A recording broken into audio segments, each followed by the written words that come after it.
السلام علیکم. کیا حال ہے آپ سب کے؟ الحمدللہ.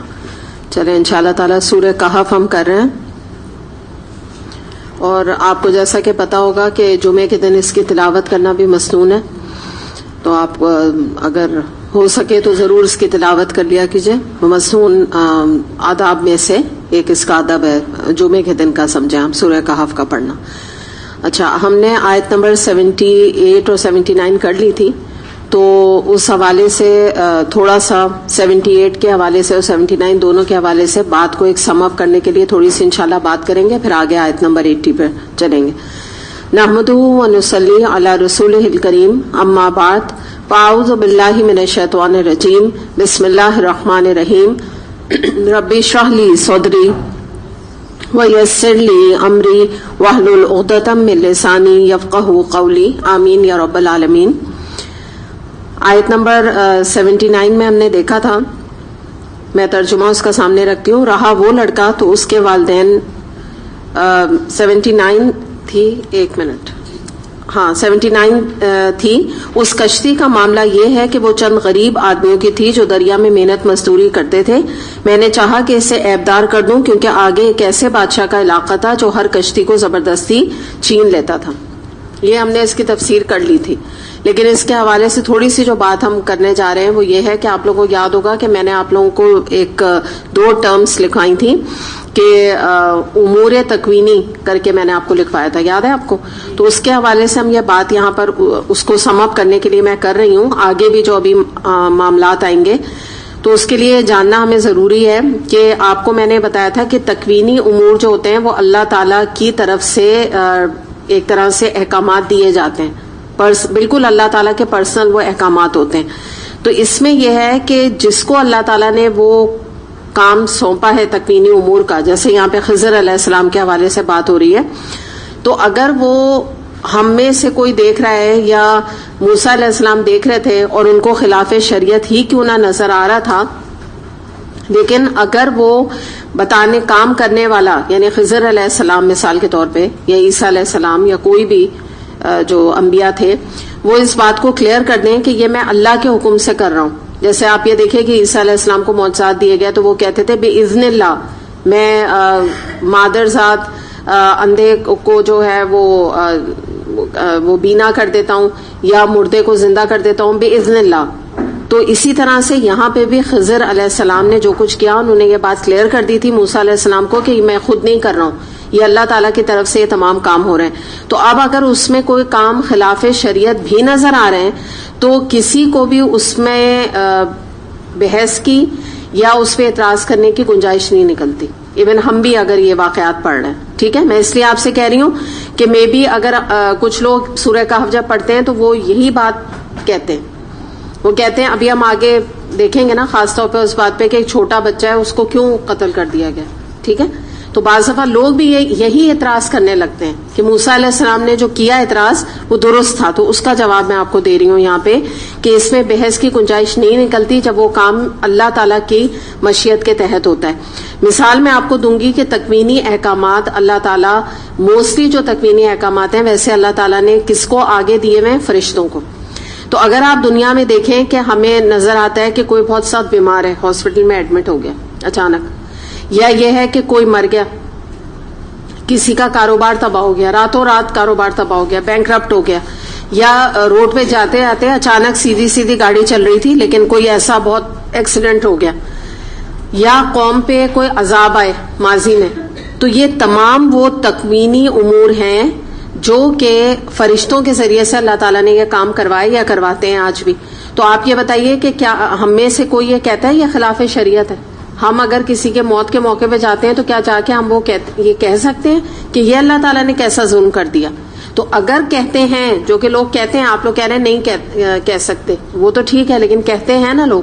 آپ نے سنا ہے نا، یہ کہتے ہیں ان کا وقت نہیں آیا تھا، ابھی ان کی عمر ہی کیا تھی، ابھی انہوں نے دیکھا ہی کیا تھا دنیا میں، اللہ تعالیٰ نے کیا ہم پہ آزمائش ڈال دی، کیا مصیبت ڈال دی.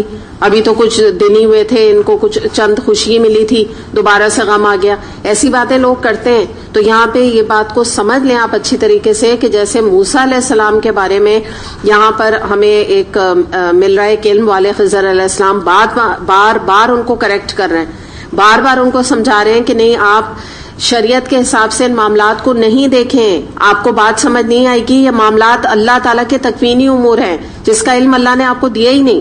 اور خضر علیہ السلام ان کو سپورٹ بھی کرتے جا رہے ہیں، کہتے جا رہے ہیں کہ آپ کیسے کوشچن کرنے سے بچ سکتے ہیں جبکہ آپ کو حقیقت کا ادراک نہیں.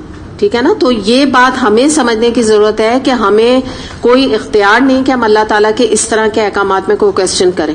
ایون میں آپ کو جو یہ بات بتا رہی ہوں، ایکسیڈنٹ ہے، اللہ محفوظ رکھے، اس پر ہم کتنی باتیں کرتے ہیں.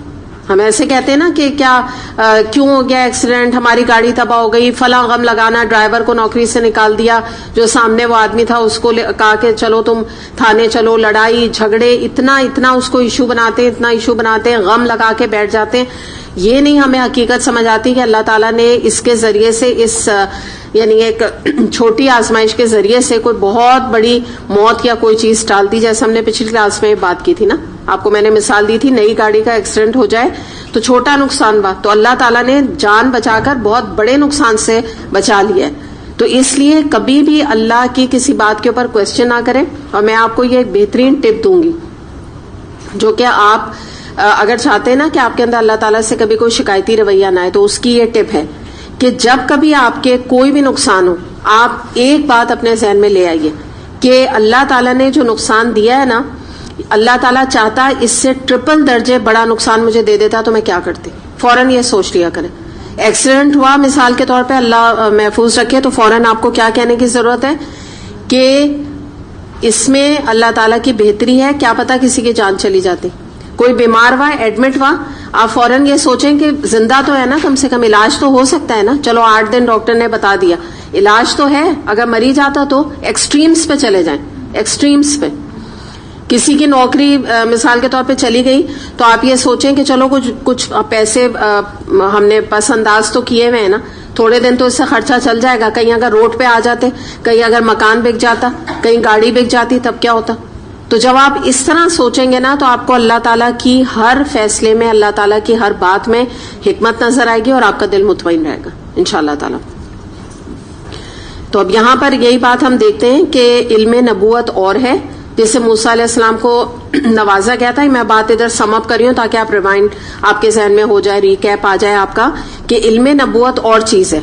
رسول جو ہیں وہ آ کے خود سے اگر کوئی ایک دوسرے آدمی کو قتل کر رہا ہے تو رسولوں کا کام تھا کہ وہ اسے منع کرے کہ تم نے اس کو کیوں قتل کر دیا. ٹھیک ہے نا، کیونکہ وہ صاحب شریعت ہیں، شریعت میں گناہ کبیرہ ہے. لیکن فرشتے اگر کسی کو موت دے رہے ہیں یا اس کا موت کا وقت آ رہا ہے تو ہم میں سے کوئی کوشچن نہیں کر سکتا، کوئی بھی نہیں کر سکتا.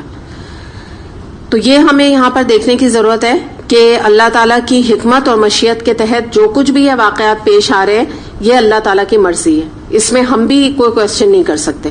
اب یہ بات کو سمجھ کے اب انشاءاللہ ہم آگے چلتے ہیں. آیت نمبر 80-81 دیکھتے ہیں. وَأَمَّا الْغُلَامُ فَكَانَ أَبْوَاهُ مُؤْمِنَيْنِ فَخَشِينَا أَن يُرْهِقَهُمَا طُغْيَانًا وَكُفْرًا فَأَرَدْنَا أَن يُبْدِلَهُمَا رَبُّهُمَا خَيْرًا مِّنْهُ زَكَاةً وَأَقْرَبَ رُحْمًا.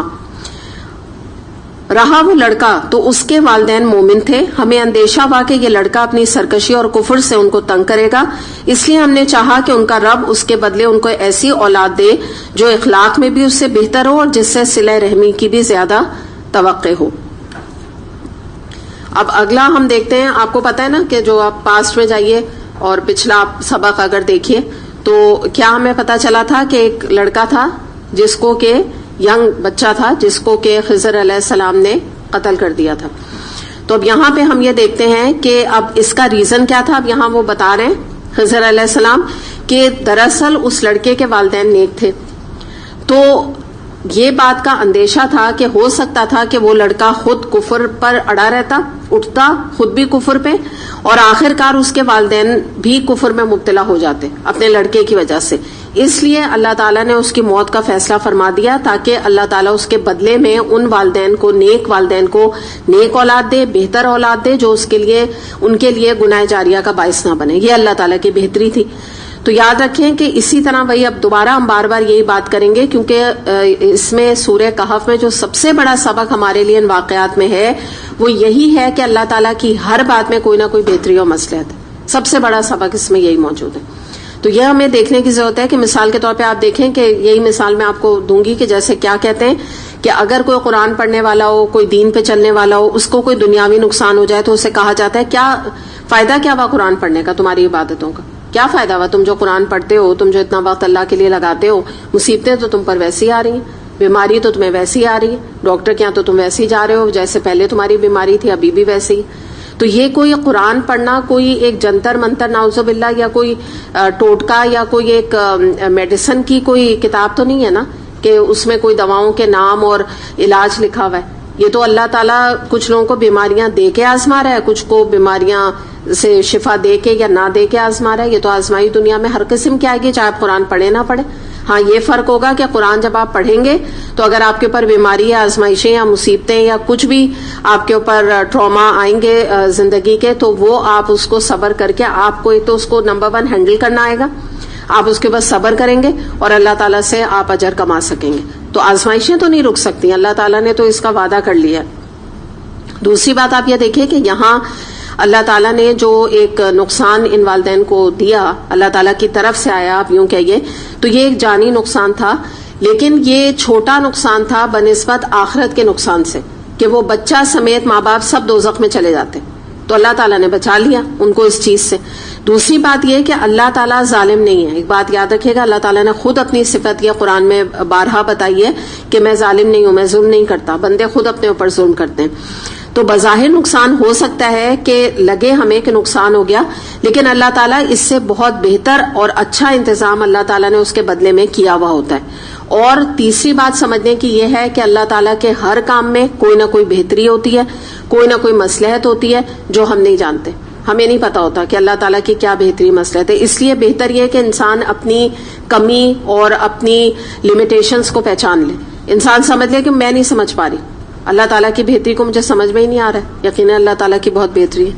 پلیز آپ یہ بچی بہت ڈسٹرب ہو رہی ہے خود بھی اور کر بھی رہی ہے، تو آپ یا تو اوپر آپ پلیز ان لوگ کو آپ لوگ دیکھیں یہاں پہ نا، یا تو یہ اوپر چلی جائیں، ان کو پیچھے بٹھا دیں پلیز. میں بہت کنسنٹریشن نہیں ہو رہا ہے میرا بالکل.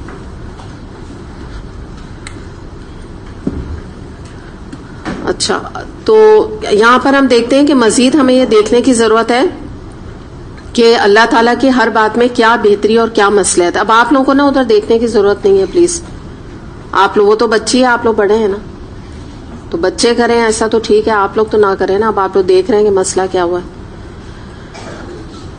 اس سے نا بالکل آپ سمجھیں گے اتنی امپورٹنٹ یہ آیات ہے نا. تو اگر کوئی بھی ڈسٹربنس ہوتا ہے یا کوئی ادھر ادھر وہ ہوتا ہے نا، تو پھر جو بتانے والا ہوتا ہے نا وہ اس کا دل بند ہو جاتا ہے نا. تو اس لیے آپ لوگوں کو بھی کنسنٹریشن کرنے کی ضرورت ہے. جو بھی کلاس میں جو کچھ ہو رہا ہے میٹرز وہ انچارجز کا کام ہے، وہ خود اس کو ڈیل کریں. آپ لوگوں کا کام نہیں ہے اس کو دیکھنا. چلیں، اعوذ باللہ من الشیطان الرجیم، بسم اللہ الرحمن الرحیم. تو یہاں پر ہم تیسری جو اہم بات ہے وہ ہم یہ دیکھ رہے ہیں کہ ہماری بھی زندگیوں میں اگر کوئی مصیبت آتی ہے، پریشانی آتی ہے، تو بس ایک بات ہمیں یاد رکھنی ہے کہ اللہ تعالیٰ کی اس میں کوئی بہتری اور مصلحت ہے. That's the only thing. اس کے علاوہ کچھ اور نیگیٹو تھاٹ ہمیں لانا ہی نہیں ہے. ایک منٹ کے لیے بھی آپ کو خیال آئے، اور یہ ہم سب کی بات ہے، ایسا ہوتا نہیں ہم اتنے جس کو کہتے ہیں نا ولی اللہ نہیں ہے، میں نے آج آپ کو کہہ دیا اور آپ نے مان لیا، ایسا ہوگا نہیں. میں آپ کو اس لیے بتا رہی ہوں، میں اپنے لیے بھی کہہ رہی ہوں. ایک دم نہیں ہوتا ایسا. ایکسیڈنٹ کا ایک دم آپ کو کسی نے فون پہ اللہ نہ کرے بتائے، ایک دم آپ بولیں گی نا یہ تو ڈرائیور گاڑی نہیں صحیح چلاتا، اس نے تو یہ کر دیا، اس نے تو میرا نقصان کر دیا.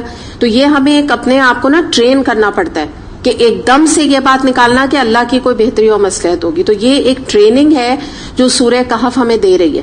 ہمارے جو مائنڈ سیٹ ہے یا ہماری جو سوچ ہے اس کو درست اینگل کے اوپر لے کر آ رہی ہے. تو یہ آپ کو بھی دیکھنے کی ضرورت ہے اور مجھے بھی کہ جب بھی کوئی ہماری زندگی میں باتیں آئیں. آپ دیکھیے بعض دفعہ رشتے جو ہوتے ہیں، کہیں پہ آپ نے اپنے بیٹے کا کیا، بیٹی کا کیا، ابھی جو 1 ہفتہ نہیں ہوا، 2 ہفتے نہیں ہوئے، کچھ مسئلے مسائل میں رشتہ ختم ہو گیا. اب کچھ لوگ جو ہوتے ہیں وہ اللہ کی بہتری اور مصلحت سمجھ کے اس بات کو ایکسپٹ کر لیتے ہیں اور بات کو ختم کر دیتے ہیں. نہ وہ آگے کسی کی شکایتیں کرتے ہیں، نہ جہاں رشتہ ختم ہوا اس لڑکی کی برائیاں کرتے پھرتے ہیں، نہ لڑکے کی کرتے ہیں. اس بات کو ایز اٹ از ایکسپٹ کر کے سوچتے ہیں اللہ کی بہتری ہے. اور بعض لوگ کیا کرتے ہیں، روتے رہتے ہیں.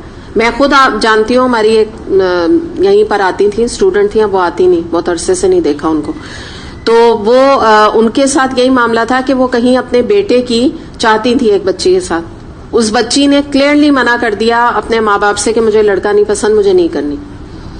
آپ یقین کریں کہ انہوں نے اس کا غم جو ہے نا کوئی 6 سے 8 مہینے تو ان کو وہ غم جو ہے نا وہ ہر تھوڑے دن بعد آ کے مجھ سے کہتی تھی کہ یہ غم میرا نا جاتا نہیں ہے.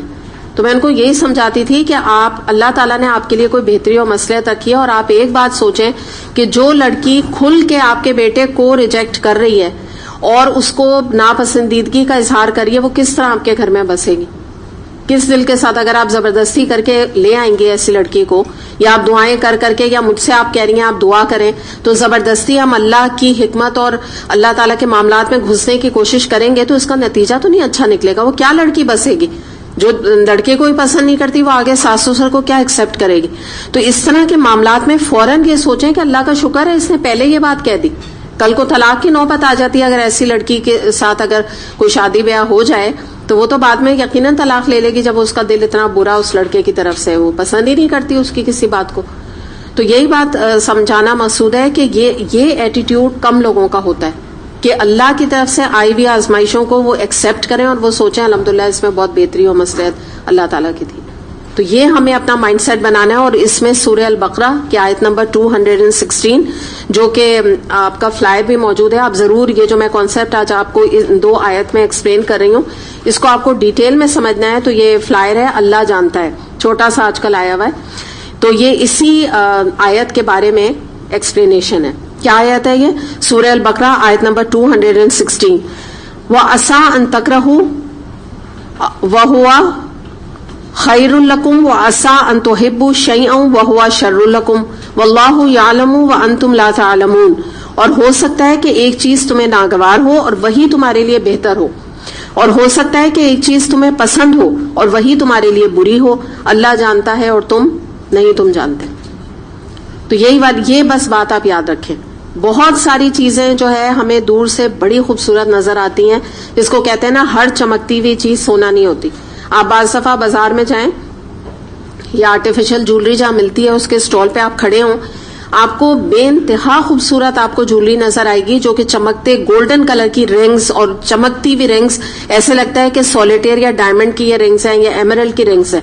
لیکن آپ خود اندازہ لگا لیں جب آپ وہ 50 60 100 روپے کی وہ رنگ لے لیتے ہیں آپ ایک شوق میں آ کے، 2 دن کے بعد جو ان کا حشر ہوتا ہے آپ کا دل چاہتا ہے اس کو ڈسٹ بن میں ڈال دیں. اور آپ کو پتا ہے کچھ اس کا وہ حاصل نہیں ہے، نہ پالش ہو سکتی ہے نہ وہ کسی قابل رہتی ہیں، نگ کا کلر تک اس کا ڈل ہو جاتا ہے. تو اسی طرح سے دنیا میں بہت ساری چیزیں چمکتی ہوئی خوبصورت ہمیں نظر آتی ہیں، لیکن یاد رکھیں وہ سونا نہیں ہوتی، جس کو کہتے ہیں نا all that glitters is not gold. تو یہ ہماری جو ایک ذہنی سطح ہے نا وہ اللہ کی سطح تک نہیں پہنچ سکتی. ہم بلا وجہ چیزوں کو بڑا اچھا سمجھتے ہیں، بلا وجہ ہی سمجھتے ہیں کہ یہ بڑی اچھی تھی، یہ اگر ہوتی تو میرا یہ ہوتا. کوئی بھی چیز، میں آپ کوئی لڑکی سمجھ لیں، آپ کوئی داماد کے رشتے سے کئی رشتہ طے ہو رہا ہے اس کو آپ سمجھ لیں، کوئی آپ اپنا نقصان سمجھ لیں، آپ سمجھتے ہیں بس یہ گاڑی کا ایکسیڈنٹ ہو گیا نا، مجھے ایسی گاڑی کبھی ملے گی نہیں، کبھی اس سے اچھی آئے گی نہیں، ایسے ہی ہم سوچتے ہیں نا. اور اس کی مثال میں آپ کو بتا دوں، ایک واقعے سے آپ کے سامنے رکھتی ہوں. ام سلمہ رضی اللہ عنہا کے بارے میں آتا ہے کہ جب ان کے ہسبینڈ کا انتقال ہوا تو وہ بہت اداس رہتی تھی کیونکہ ان کے ہسبینڈ بہت اچھے تھے، جیسے ایک اچھا معاملہ ہوتا ہے بیوی کا. تو وہ نبی کریم صلی اللہ علیہ وسلم کے پاس گئے، انہوں نے کہا کہ میں بہت پریشان رہتی ہوں اور مجھے اپنے ہسبینڈ سے محبت بہت تھی، تو میرا یہ دکھ جاتا نہیں. تو نبی کریم صلی اللہ علیہ وسلم نے ان کو یہ دعا بتائی کہ اللہم اجرنی فی مصیبتی واخلف لی خیرا منہا. تو انا للہ و انا الیہ راجعون کر کے بھی آگے آتی ہے کچھ اس طرح نا. تو یہ دعا بتائی کہ یہ تم کثرت سے پڑھو. تو مطلب کیا تھا کہ اللہ تعالیٰ، یعنی اس کا ترجمہ کیا ہے کہ اللہ تعالیٰ تو مجھے میری آزمائش پہ صبر دے اور اس سے بہتر اس کا بدل عطا فرما. یہ نا دعا کا آپ کے ہے بھی ان میں رنج و غم والی دعاؤں میں. تو انہوں نے یہ دعا مانگنی شروع کی، اور جب وہ دعا مانگتی تھی تو ساتھ ساتھ وہ یہ سوچتی تھیں کہ میرا اتنا اچھا شوہر، اتنا محبوب میرے ہسبینڈ، ان کے جانے کے بعد مجھے کون اس کا بدل اس سے اچھا مل سکتا ہے؟ کیا چیز مجھے ملے گی نا اس سے اچھی؟ یہ دل میں ان کے آتا تھا خیال. اس کے باوجود انہوں نے کہا نہیں، کیونکہ نبی کریم صلی اللہ علیہ وسلم نے مجھے دعا بتائی ہے میں کرتی رہوں گی. اس کے بعد تھوڑے دن میں اللہ کا کرنا کیا ہوا کہ ان کے چھوٹے چھوٹے بچے بھی تھے. تو جب نبی کریم صلی اللہ علیہ وسلم کو پتا چلا یہ بات کہ وہ بیوہ ہو گئی ہیں اور ان کا کوئی اٹھانے والا بھی نہیں ہے, خرچہ نانفقہ اٹھانے والا, تو نبی کریم صلی اللہ علیہ وسلم نے ایک بیوہ عورت بچوں والی سے, جو کہ آپ کو پتا ہے کہ کوئی مرد کو آج کہو تو اس کے لیے کوئی پلیجر کا باعث نہیں ہے, کوئی مرد ایسی شادی نہیں کرنا چاہے گا. تو نبی کریم صلی اللہ علیہ وسلم نے, آپ کو پتا ہے جیسا کہ کچھ آپ نے جو نکاح کیے وہ اس طرح کے بھی کیے, تو آپ نے خود ان کے لیے باقاعدہ پروپوزل بھیجا ام سلمہ رضی اللہ عنہا کے لیے. تو اس وقت وہ یہ کہتی ہیں کہ مجھے نبی کریم صلی اللہ علیہ وسلم کی دعا کا اثر پتا چلا اور اس کا افیکٹ پتا چلا کہ کیا, کیونکہ نبی کریم صلی اللہ علیہ وسلم کے دل میں تو اس کا کوئی بات بھی نہیں تھی. جب انہوں نے اپنی پریشانی کا اظہار کیا تھا تو آپ نے تو بس ایک دعا بتا دی تھی ان کو. تو اس سے آپ اندازہ لگائیے کہ اللہ تعالیٰ نے کیا بہتری سوچی ہوتی ہے, کیا اچھائی سوچی ہوتی ہے. ہم یہ سمجھتے ہیں کہ بس جو چیز چلی گئی, جو چیز ختم ہو گئی, بس سے اچھی اب نہیں ہو سکتی. کوئی ہسبینڈ کی جاب ختم ہو گئی, ہم اسی کا غم لے کے بیٹھ جاتے ہیں, بجائے ہی ہم یہ دعا کریں کہ کوئی آگے اچھی جاب مل جائے. کیا پتا اللہ تعالیٰ نے وہ جاب لے کے کہیں اس سے بہت اچھی یا کوئی حلال رزق والی جاب سوچی ہو, کہیں وہ کام کر رہے ہوں وہاں وہ حرام کما رہے ہوں یا آدھی پرسنٹیج حرام کی ہو, اب اللہ تعالیٰ نے کوئی رزق کے لیے جائز دروازے کھول دی ہوں. تو اس طرح سے نا اللہ تعالیٰ کی جو بھی کوئی مشیت ہے, اللہ تعالیٰ کا جو بھی کوئی فیصلہ ہے میرے اور آپ کے لیے, اس کو ہم ایکسپٹ کرنا سیکھیں. تو آپ یقین کریں کہ ہماری زندگی اتنی پرسکون ہو جائے گی نا. جو آپ کہتے ہیں نا کہ سکون کیسے حاصل کریں, تو یہ میں آپ کو سورہ کہف کے, میرا تو کیا میں آپ کو بتا رہی ہوں, سورہ کہف ہے ہی یہ سورہ بیسکلی یہ ہمیں ہماری تربیت کرنے کے لیے کہ انسان اللہ تعالیٰ کے فیصلوں کو بخوشی قبول کرنا سیکھے. چلیں آگے چلتے ہیں. آیت نمبر ہے 82. وَأَمَّا الْجِدَارُ فَكَانَ لِغُلَامَيْنِ يَتِيمَيْنِ فِي الْمَدِينَةِ وَكَانَ تَحْتَهُ كَنْزٌ لَهُمَا وَكَانَ أَبُوهُمَا صَالِحًا فَأَرَادَ رَبُّكَ أَنْ يَبْلُغَا أَشُدَّهُمَا وَيَسْتَخْرِجَا كَنْزَهُمَا رَحْمَةً مِّن رَّبِّكَ وَمَا فَعَلْتُهُ عَنْ أَمْرِي ذَلِكَ تَأْوِيلُ مَا لَمْ تَسْطِع عَلَيْهِ صَبْرًا. اور اس دیوار کا معاملہ یہ ہے کہ یہ دو یتیم لڑکوں کی ہے جو اس شہر میں رہتے ہیں. اس دیوار کے نیچے ان بچوں کے لیے خزانہ مدفون ہے اور ان کا باپ ایک نیک آدمی تھا, اس لیے تمہارے رب نے چاہا کہ یہ دونوں بچے بالغ ہوں اور اپنا خزانہ نکال لیں. یہ تمہارے رب کی رحمت کی بنا پر کیا گیا, میں نے کچھ اپنے اختیار سے نہیں کر دیا.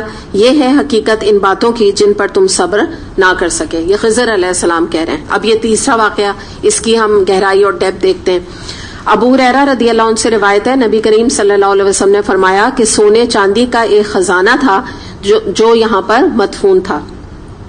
اب آپ کو یہ تو یاد ہے نا کہ ہوا یہی تھا کہ وہاں پہ ایک دیوار گری ہوئی تھی جسے کہ خضر علیہ السلام نے بنا دیا تھا.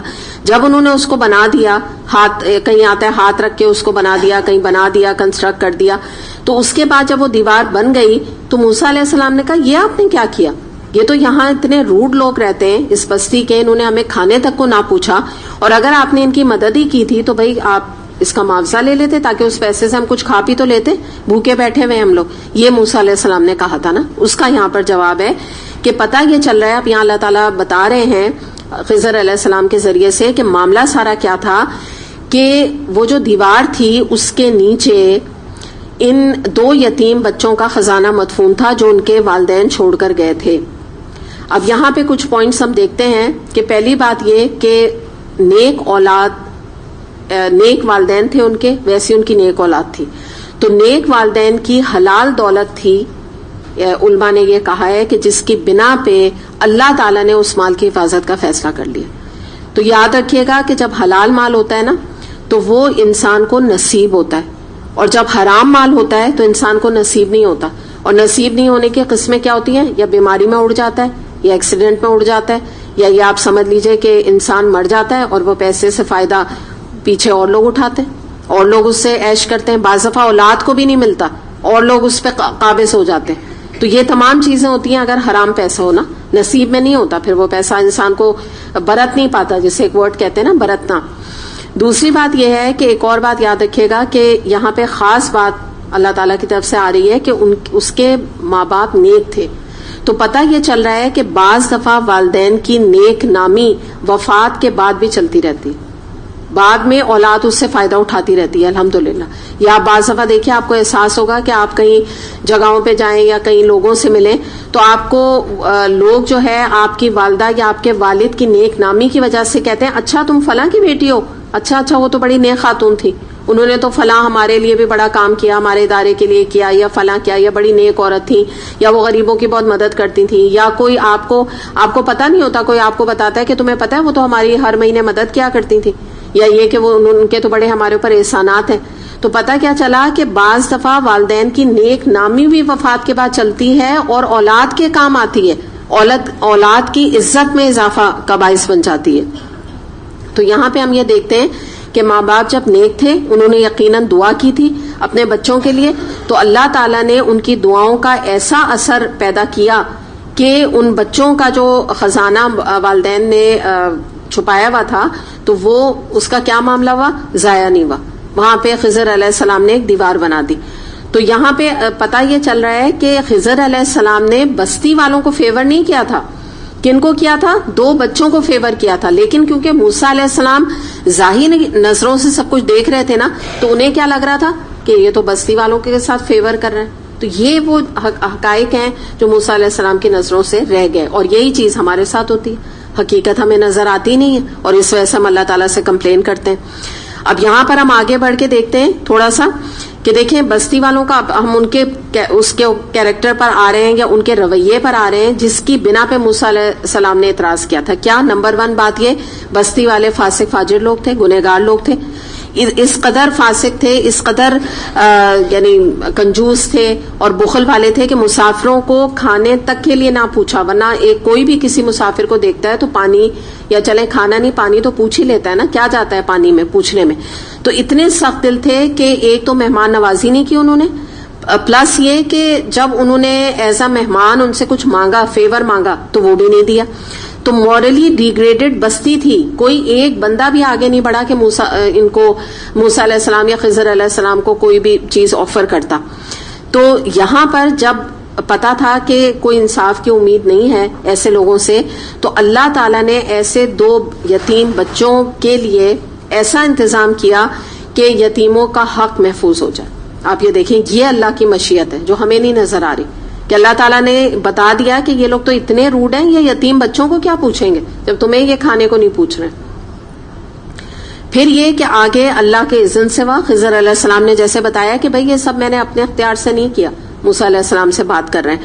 اور وہی بات ہم دوبارہ اس کو کر رہے ہیں تو بات پر آ جاتے ہیں کہ موسیٰ علیہ السلام کے اعتراضات جو تھے وہ علم شریعت کے لحاظ سے درست تھے. ہم ٹوٹلی موسیٰ علیہ السلام کو بھی بلیم نہیں کر سکتے, وہ اپنے حساب سے صحیح بات کر رہے تھے, اور کسی بھی ایسے بات پر وہ صبر نہیں کر پائے جو کہ شریعت کے خلاف بات تھی, اور حقیقت ان کو ڈیپتھ ان کو پتہ نہیں تھی.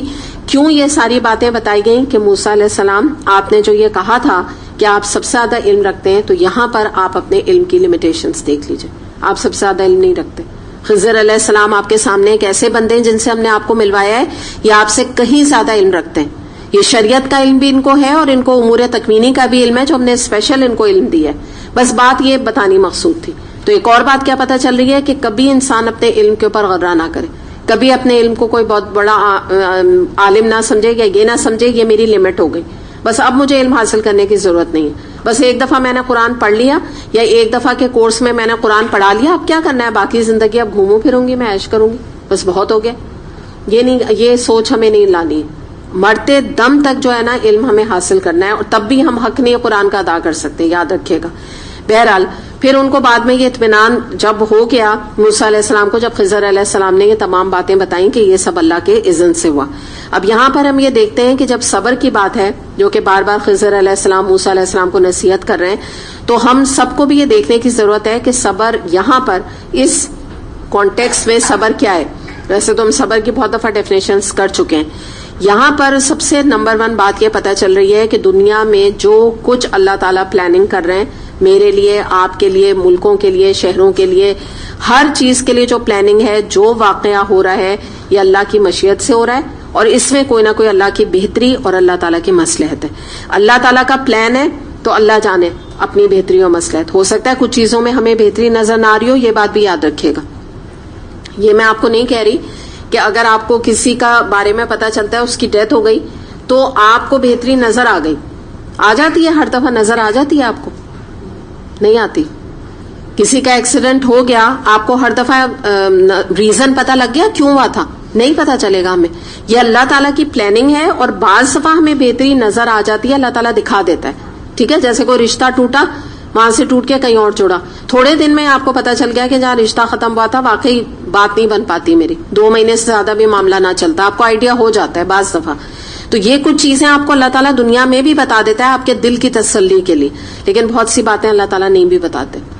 اور نہ اللہ تعالیٰ نے کوئی یہ ہم لوگوں سے وعدہ کیا ہوا ہے کہ میں ہر جو فیصلہ کرنے والا ہوں تو جی میں آپ سے پوچھ کے کروں گا. نعوذ باللہ, ایسی کوئی اللہ تعالیٰ کا اور ہمارا یہ معاملہ ایسا نہیں. ہم بہت حقیر مخلوق ہیں, اللہ تعالیٰ کو ضرورت نہیں ہے نہ ہم سے پوچھنے کی اور نہ ہی ہماری اجازت لینے کی. اللہ تعالیٰ ہی کی ہم مخلوق ہیں, اور اللہ تعالیٰ کی ہی پورا جسم ہمارا اللہ کی امانت ہے, ہماری اپنی تو کوئی چیز ہے ہی نہیں. تو اللہ تعالیٰ کی مرضی, وہ جو کچھ بھی ہماری چیزوں کے ساتھ یا ہمارے ساتھ معاملہ کرے. یہی بہت کرم ہے اللہ تعالیٰ کا, جو نعمتیں وہ ہمیں ہماری نافرمانی کے باوجود دیتا رہتا ہے اور روکتا نہیں ہے. دوسری بات یہ کہ سیکنڈ بات سمجھنے کی, صبر کی ڈیفینیشن میں یہ چیز آ جاتی ہے کہ اللہ تعالیٰ رحمان ہے, اللہ تعالیٰ میرا پالنے والا ہے, اللہ تعالیٰ نے مجھے پیدا کیا, اللہ تعالیٰ نے ساری نعمتیں دی, تو اللہ تعالیٰ کے ہر کام میں حکمت ہے. اور اگر اللہ تعالیٰ بعض دفعہ باطل کو, یا میں ایک اور اینگل سے آپ کے سامنے بات رکھ رہی ہوں کہ مثال کے طور پہ آپ ویسٹ کو دیکھیں, اگر ہم ویسٹ کی طرف دیکھیں تو ہمیں نظر آتا ہے کہ بھئی بڑے عیش کر رہے ہیں اور بہت مسلمانوں کے پاس ظلم کر رہے ہیں, پھر بھی بڑا پنپ رہے ہیں, بڑی ان کی جس کو کہتے ہیں اکنامک ترقی ہے آج ہمیں نظر آ رہی ہے. تو یاد رکھیں کہ اللہ تعالیٰ باطل کے آگے نہ بے بس ہے اور نہ اللہ تعالیٰ کو باطل پسند ہے. دونوں باتیں نا, اللہ تعالیٰ بے بس تو نہیں. اللہ تعالیٰ کے بارے میں تو قرآن میں آتا ہے کہ اللہ تعالیٰ ہر چیز پہ قادر ہے, قدرت رکھتا ہے. اللہ تعالیٰ چاہے تو 1 سیکنڈ میں امریکہ اور رشیا کو اڑا دے, ختم کر دے. لیکن کیا بات ہے کہ اللہ تعالیٰ ان کو ڈھیل دے رہا ہے, اللہ تعالیٰ آزما رہا ہے ان کو. جو بھی وہ گناہ کا جس کو کہتے ہیں نا وہ ڈول اپنا بھر رہے ہیں, جب ایک دفعہ ڈول ان کا اوور فلو ہونے لگے گا اور اللہ تعالیٰ جب پکڑے گا تو ان کو لگ پتا جائے گا. تو یہ اللہ تعالیٰ کا ایک طریقہ ہے, یہ پلاننگ ہے اللہ تعالیٰ کی ویسٹ کے ساتھ. دوسری بات یہ ہے کہ مومن کے ساتھ کچھ برا ہوتا ہے, آپ قرآن پڑھ رہے ہیں, آپ کو ایسا لگتا ہے کہ آپ کے ساتھ یا کوئی بھی قرآن پڑھنے والے کے ساتھ یہ آزمائشیں آ رہی ہیں, تو کیا ایسا پاسبل ہے, یا یہ سوچنا کہ اللہ تعالیٰ کو تو مومن اچھے ہی نہیں رکھتے, اللہ تعالیٰ کو تو قرآن پڑھنے والے اچھے نہیں لگتے, جتنا قرآن پڑھو اتنی آزمائشیں آئی چلی جا رہی ہیں. نہیں, یہ بات نہیں ہے. اللہ تعالیٰ کو مومن بندے ہی پسند ہیں, اللہ تعالیٰ نے قرآن میں فرما دیا ہے. اللہ تعالیٰ کو قرآن پڑھنے والے بندے اور بندیاں ہی پسند ہیں, اللہ تعالیٰ انہی سے محبت کرتا ہے ہر صورت میں. آپ یہاں پر جو ہمارا بکلیٹ ہے اللہ تعالیٰ کس سے محبت کرتا ہے, اس میں آپ پوائنٹس دیکھ لیجئے, آپ کو پتہ چل جائے گا کہ اللہ تعالیٰ اپنی اطاعت کرنے والے بندے, قرآن کو فالو کرنے والے بندے, نبی کریم صلی اللہ علیہ وسلم کی اطاعت کرنے والے بندوں کو ہی اللہ تعالیٰ محبوب رکھتا ہے. لیکن اللہ تعالیٰ کی آزمائش کا تقاضا ہے, اللہ تعالیٰ کو تو کوشچن ہم سے کرنے کے لیے آزمائش ہماری کرنی ہے, اچھے حالات بھی دیکھے برے حالات بھی دیکھے. تو یہ بات کبھی بدگمانی نہ لائیں کہ اللہ تعالیٰ مجھے پسند نہیں کرتا, میں اتنے نیک کام کرتی ہوں پھر بھی میں بیمار ہو جاتی ہوں. تو ہوں گے بیمار ہم, اور آپ دیکھیں ہمیں تو مرنا ہے نا ایک دن, تو اسی طرح مریں گے نا. پھر یہ تو ہم یہ کہنے لگیں کہ ہم اتنے اچھے ہیں, ہم اتنا قرآن پڑھتے ہیں, ہم مر بھی گئے, ہاں, یا ہم مرنے بھی والے ہیں یا ہم مر بھی جائیں گے. یہ کیسی بات ہے اللہ تعالیٰ, مطلب کیا مطلب اللہ تعالیٰ آپ کو زندہ رکھے 400 سال, ایسا تو نہیں ہوگا نا. تو یہ کیا شکایتی رویہ ہے. اللہ تعالیٰ کو تو محبت ہے, ہر طرح کی چیزیں ہمارے اوپر آئیں گی جیسے اور لوگوں پہ آتی ہیں. تو یہ دل میں ایک تو احساس انسان کبھی نہ لائے. دوسری بات, اللہ تعالیٰ ہر حال میں خیر مومن کو پہنچاتا ہے, یہ سمجھ لیں. اس کے اچھے حالات ہوتے ہیں تو بھی اسے خیر دیتا ہے, برے حالات ہوتے ہیں تو بھی خیر دیتا ہے. لیکن یہ چیز کافروں کو نصیب نہیں ہوتی, ان کو کوئی خیر نہیں ملتی اللہ تعالیٰ کی طرف سے. پھر اگلی بات اور صبر میں آ جاتی ہے. کیا بات ہمیں سوچنے کی ضرورت ہے, انسان کا علم محدود ہے, وہ اللہ کے ہر ارادے کی, اللہ تعالیٰ کے ہر فیصلے کی حکمت نہیں جان سکتا, حقیقت بھی نہیں جان سکتا کہ ایکچولی ہے کیا, ریئلٹی ہے کیا, نہیں جانتا. تو اللہ تعالیٰ اہل حق کو یا قرآن پڑھنے والوں کو یا دین پر چلنے والوں کو یقینی طور پہ مشکلوں میں مبتلا کرتا ہے جیسے وہ اور لوگوں کو کرتا ہے.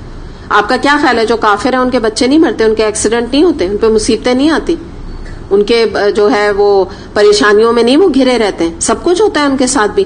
لیکن مومنوں کو جب اللہ تعالیٰ آزمائشوں میں ڈالتا ہے تو اللہ تعالیٰ ان کی خیر خواہی کرتا ہے, ان کے درجات بلند کرتا ہے, اس صبر کے بدلے میں ان کو جنت دے گا انشاءاللہ تعالیٰ اللہ تعالیٰ. تو صحیح رویہ ہمیں کیا پتہ چل رہا ہے کہ ان تمام آیات کو سم اپ اگر ہم کریں کہ ہر مشکل, ہر پریشانی پہ انسان صبر و شکر سے کام لے, پھر تھوڑے اور اسباق اس میں ہمیں نظر آتے ہیں کہ استاد کے حوالے سے سبق یہ ہے کہ استاد کو صرف علم نہیں دینا چاہیے اپنے شاگرد کو، بلکہ اس کی تربیت بھی کرنی چاہیے، اس کو اچھے برے کے بارے میں بھی بتانا چاہیے، اس کی ایک ٹریننگ جس کو کہتے ہیں وہ دینے کی بھی بہت ضرورت ہوتی ہے، جو خضر علیہ السلام نے دی. خضر علیہ السلام نے بار بار کہا موسیٰ علیہ السلام سے، دیکھیے میں آپ میرے ساتھ چلنے کو کہہ رہے ہیں مگر آپ صبر نہیں کر سکیں گے. ان کو احساس دلا دیا کہ آپ کے اندر یہ چیز کا مسئلہ ہے، آپ اس کو امپروو کریں. تو یہ تربیت ہوئی نا. اچھا، جب استاد اپنے شاگردوں کی تربیت کرتا ہے تو جن کے اندر انا ہوتی ہے وہ اسٹوڈنٹس یا وہ شاگرد اس تربیت کو قبول نہیں کرتے، تو یاد رکھیے ان کی کبھی تربیت نہیں ہوتی. اور اگر انسان کا دل کھلا ہوا ہوتا ہے اپنے استاد سے، اور اگر وہ ان کی بات کو ایسے لیتا ہے کہ یہ میری خیر خواہی کے لیے میری تربیت کر رہے ہیں، تو ان کی یہ استاد کی دی ہوئی تربیت ان کی نہ صرف یہ کہ اپنی ایک محدود کلاس میں بلکہ آگے کی زندگی کے مراحل میں بھی کام آتی ہے. اتنا اس میں برکت پڑتی ہے جب وہ ایک بڑے کو، ایک استاد کو، اپنی ٹیچر کو ٹیچر مان کے اس کی بات کی ریسپیکٹ کرتے ہیں کہ اگر یہ جو بھی کہہ رہا ہے یہ ہماری بھلائی کے لیے کہہ رہا ہے. تو دو طرح کے ریئیکشن آتے ہیں. ایک تو آتا ہے ریئیکشن جیسے یہی میں نے آپ کو بتا دیا کہ انہوں نے یہ کیوں کہا اور فلاں کیوں کہہ دیا، پتہ چلا ہم اگلی دفعہ سے کلاس میں ہی نہیں آئیں گے. اور ایک طریقہ موسیٰ علیہ السلام کی طرح ہوتا ہے، جیسے آپ نے دیکھا کہ انہوں نے کیا کہا تھا پہلی دفعہ جب خضر علیہ السلام کو انہوں نے ٹوکا تھا تو انہوں نے خضر علیہ السلام نے کہا تھا آپ صبر نہیں کر سکیں گے، تو انہوں نے فوراً کیا کہا تھا، آپ پلیز میری پکڑ نہ کریں. ایک طرح سے آئی ایم سوری، مجھ سے غلطی ہو گئی، آپ پلیز مجھے لے کے چلیں، اب میں کوئی غلطی نہیں کروں گا. پھر یہاں تک وہ آگے بڑھ کے انہوں نے اپنے لیے سزا تک تجویز کر لی. یہ چیز ان کی عاجزی کی لمٹ ہے نا، کہ انہوں نے خود ہی کہہ دیا کہ اپنے استاد کے ٹوکنے سے پہلے کہ استاد یہ کہے کہ بھائی میرا آپ کا گزارا نہیں ہے، میں آپ کو فلاں پنشمنٹ دے رہا ہوں یا فلاں، اس سے پہلے ہی کہہ دیا کہ اچھا اگر اب میں نے آپ سے سوال کیا تو بس آپ مجھے ہٹا دیجیے گا. جیسے کہنا کہ آپ اس کلاس سے، میں یوں اگر کون اس کلاس سے نکال دیجیے گا اب اگر میں نے غلطی کی، خود سے کہہ دیا تو برا ماننا تو دور کی بات. تو یہ جب اس طرح کا انسان کا یہ مزاج ہوتا ہے تو وہی لوگ علم حاصل کر سکتے ہیں جن کے اندر صبر ہوتا ہے، پیشنس ہوتا ہے، بات کو نہ لینا برداشت کرنا آتا ہے، کیونکہ وہ سمجھتے ہیں کہ اس میں ہماری تربیت استاد کر رہا ہے، اس کو کچھ نہیں فرق پڑتا. وہ آئے، وہ ایک جیسے کہتے ہیں روبوٹک طریقے سے بیٹھے بغیر ادھر ماحول کا جائزہ لے اور چلا جائے، کسی کو نوٹ کرے نہ کچھ کرے، وہ کوئی کیئر نہ بھی کرے، مطلب she doesn't care for anybody والی چیز ہے نا، یہ بھی اختیار کر سکتا ہے انسان.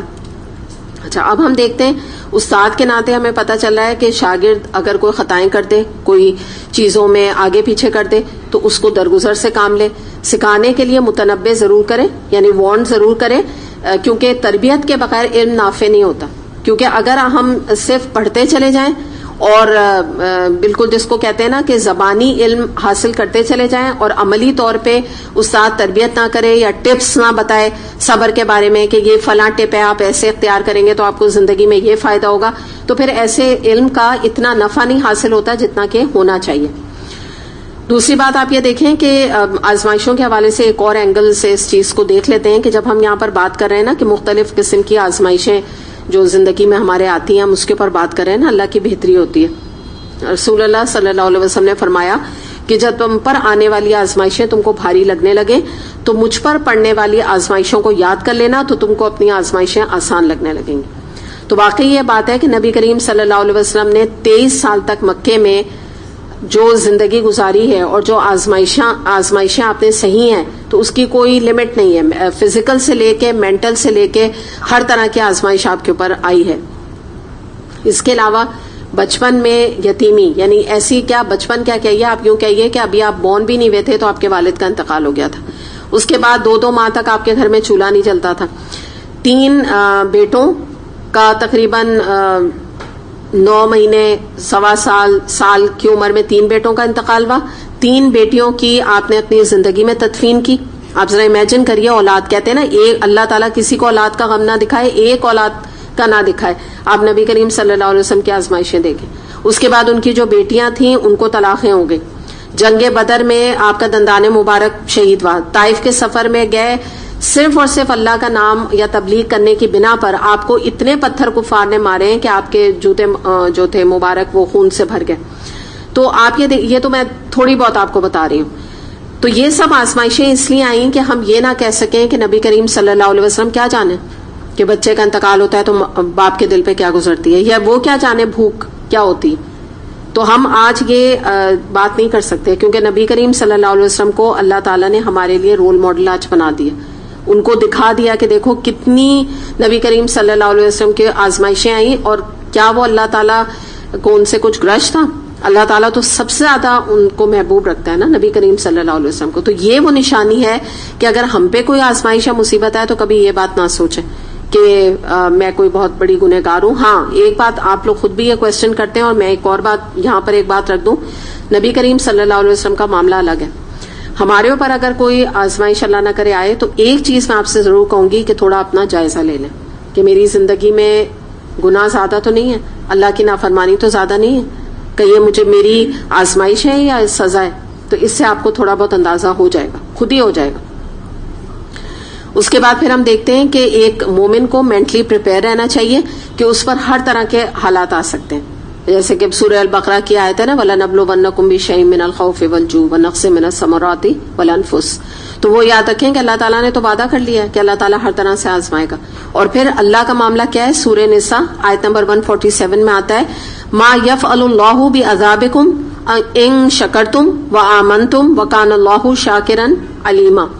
اگر تم شکر کرو, اللہ تعالیٰ ہم سے فرما رہے ہیں, اور ایمان لے آؤ, تو اللہ تعالیٰ تمہیں عذاب دے کر کیا کرے گا, اور اللہ بڑا قدردان اور خوب جاننے والا ہے. یعنی مراد کیا ہے کہ اللہ تعالیٰ فرما رہے ہیں کہ ہم نے تمہیں دنیا میں بھیجا ہے نا, تمہارا کام یہ کہ تم شکر کرو, اللہ تعالیٰ کی شکر گزاری اختیار کرو, ایمان لے آؤ اللہ کی, یعنی مومن بن جاؤ. مومن کی ڈیفینیشن آپ کو پتا ہے نا, جو اللہ کا اطاعت گزار ہوتا ہے وہ مومن ہوتا ہے اللہ تعالیٰ کا.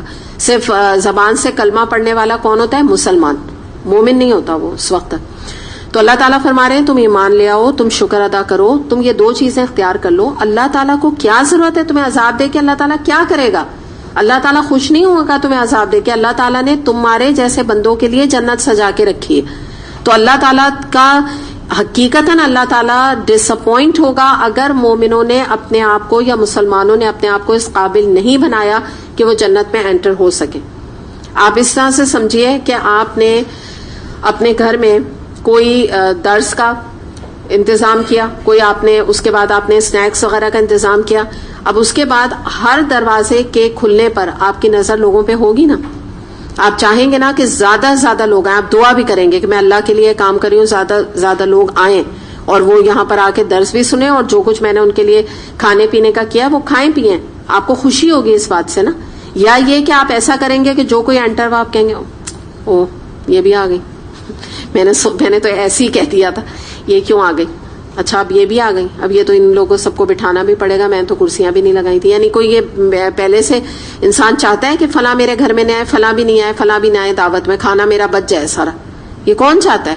جب کھانا, بلکہ آپ یقین کریں یہی ہوتا ہے نا, جب ختم ہو جاتا ہے کتنی خوشی ہوتی ہے, یعنی جب پورا بڑھ جاتا ہے.